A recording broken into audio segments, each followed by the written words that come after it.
Hey guys, Mr. Capilouti here, coming at you for day 5 of online learning. Today we're going to be continuing our breakdown of each pillar, and today is the 4th pillar, which is called strength.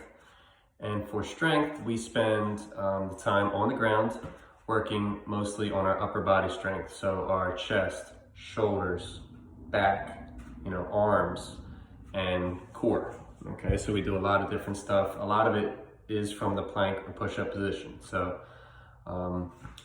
that's strength for the block series. And strength in your everyday life, I don't want you to think of strength and then only think of being able to do a push-up or how many pull-ups you can do or how big your muscles are. Those things are just part of it. If you can't do a push-up or pull-up, or maybe you don't have muscles yet, doesn't mean you're not strong, okay? There are thousands of different ways to show strength in your everyday life, and I've just come up with a few examples to give you a better idea of what some strength looks like. So one thing would be maybe breaking a bad habit or starting a new habit.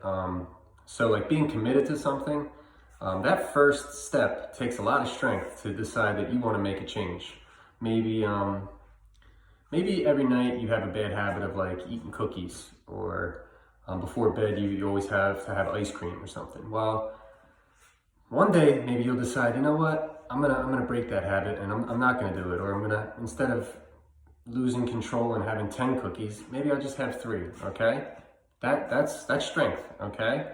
Or maybe starting a new habit, like maybe your family doesn't move around a lot, or you're not that active as a family. Well, maybe you want to decide, maybe this time at home has made you say, you know what, we're gonna make some changes, and maybe like after our dinner we're gonna go for a walk or something. That would require strength. Like I said, that first commitment, that first step, that's big. Okay. What else? Maybe facing your fears or having courage. Maybe you're scared of like public speaking, or maybe you're scared to join a team or a club. And maybe one day you say, you know what? I'm just gonna do it. I'm gonna go for it. Okay? That requires strength. Or maybe when I said you public speaking in front of your class, maybe you're just real scared. You get it done, and then you feel good.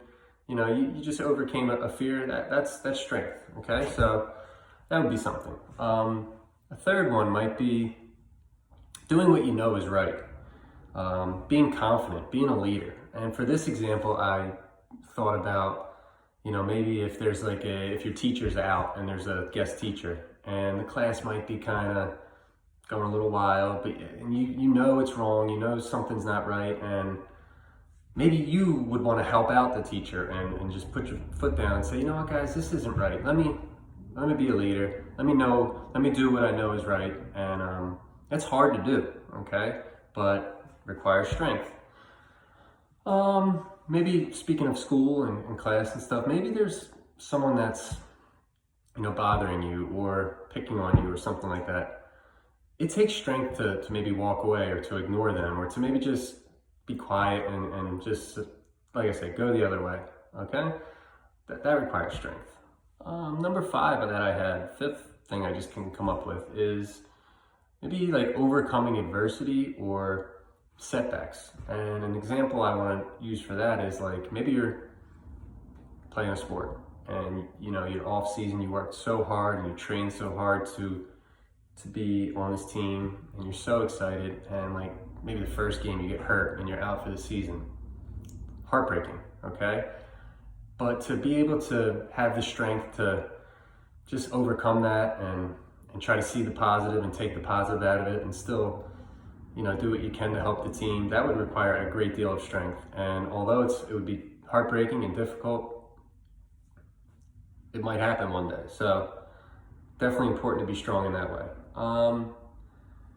And then another thing I thought of would be maybe giving someone else strength. So that might just be like maybe being courteous, being kind, being helpful, And what I thought of, or maybe like just giving someone a smile to brighten up their day. And the example I thought of was, maybe you're at a store and there might be an elderly person behind you. Maybe you'd open the door for them and help them. It wouldn't maybe seem like a big deal, but that would be extremely nice of you. And I'm telling you, once we can get out and get to stores again and stuff, a small act like holding the door for somebody, being polite, check it out and see how that makes you feel. I'm telling you, it'll really make you feel nice. So that's just a few things with strength. I just don't want you to think that the only way to be strong is if you have big muscles and if you can do a lot of push-ups and move a lot of weight around and maybe do a lot of pull-ups. That's not the definition of strength. So you can be strong in other ways. So keep that in mind, guys. All right? By the way, you stick with the program, you stay being active, you will get stronger, and hopefully, by the end of this, you will be able to do a push-up. So have a nice day, guys. And that's our little segment on strength.